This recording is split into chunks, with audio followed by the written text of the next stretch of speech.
Hello guys, I hope okay. Ndabakunda mwese mukomeze kugubwa neza kandi ndi wa muntu wanyu ubagezaho ibintu byiza bitandukanye, buri kintu gishyashya cyose menye mbasha kukibagezaho ubundi tanu kwa tanu. Murabizi nta kintu nabima, nta kintu na kimwe nababeshya, mba mbagezaho ibintu byiza byinshi kandi bitandukanye.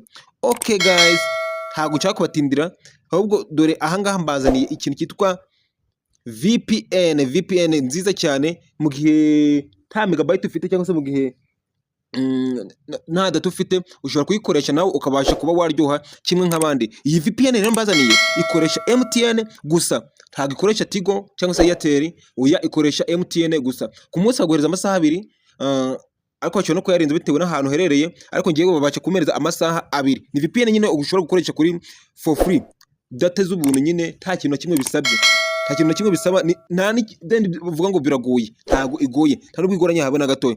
Iyo VPN yacu rero ni VPN yoroshye cyane. Tuzajya ahangaha muri Play Store yacu, ntago ndabatindira ngewe, mba ngomba kwihutisha ibintu vuba fast. Ubundi tuze hano muri Play Store yacu, tuze muri search, tuze hano muri search, ahangaha tuze hano muri search, tuze ubundi twandikemo ngo Tandel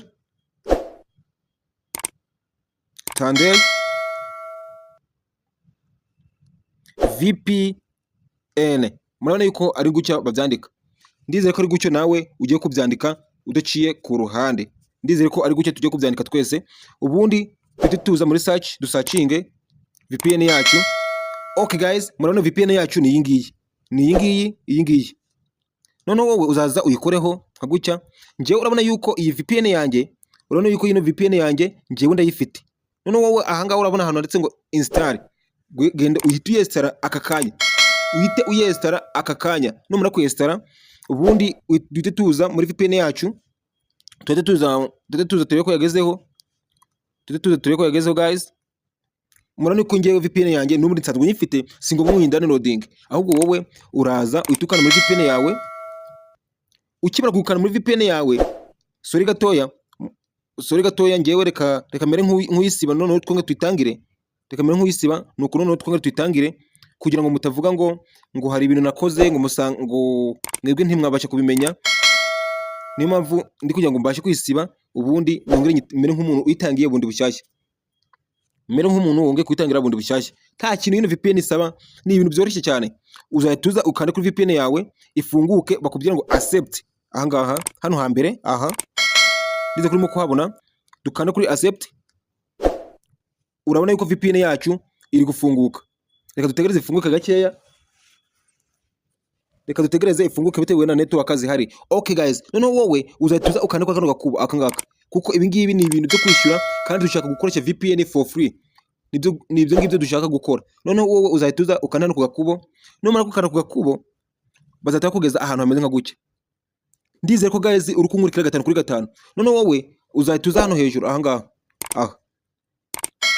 sorry gatoya, hano hari umubumbe nyine wese, uhita uza kandi nka gucya. Ukimara kwakanda uzaza uhitemo igihugu cyushaka nka gucya, haba ikindi gihugu cyano hejuru, cyangwa se Germany, cyangwa se United States, cyangwa se igihugu cyose ushaka. Ariko bino bihugu biri hano hasi, kadubebereke bino bihugu biri hano hasi, guhera ku kingiki ku muntu hano hasi. Ibi ngibi ntitwemerewe kubikandaho bitewe nuko ibi ngibi birishyura, wazajya wishyura nyine.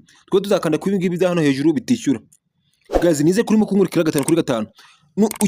Ukimara gukanda ku gihugu cyushaka nka gucya, reka dukanda were twebwe kuri Germany. Urabona ko VPN yacu twebwe izati ifunguka. Guys, gerageza ubikore, ubundi numara kubikora, ubundi urebe ko ukuntu ujya gukoresha megabyte for free.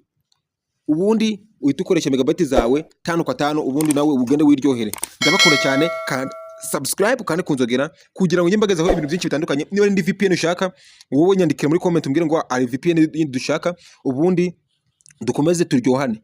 Guys, ndabakunda. Ciao, mukomeze kugubwa neza kandi amahoro y'Imana akomeze abane namwe. Ciao.